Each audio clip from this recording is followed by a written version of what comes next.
Hello viewers, এই দেখেন আম্বরখানার পয়েন্টের দিকে যাচ্ছি রিক্সা করে। এখন বুরের সময় আপনারা একটু সামান্য একটু অপেক্ষা করলে আপনারা আম্বরখানা পয়েন্টটা দেখতে পারবেন। আর রাস্তাটা একদম ফাঁকা। আসলে এই সময়টাতে খুবই ভালো লাগে, সকালের এই সময়টা আবহাওয়াটাও খুবই ভালো।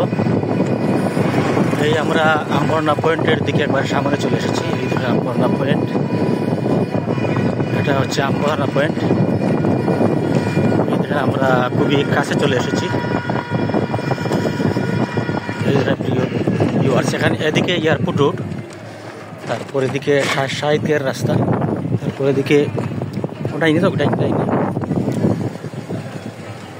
এদিকে আমি বাসায় যাচ্ছি রিক্সা করে।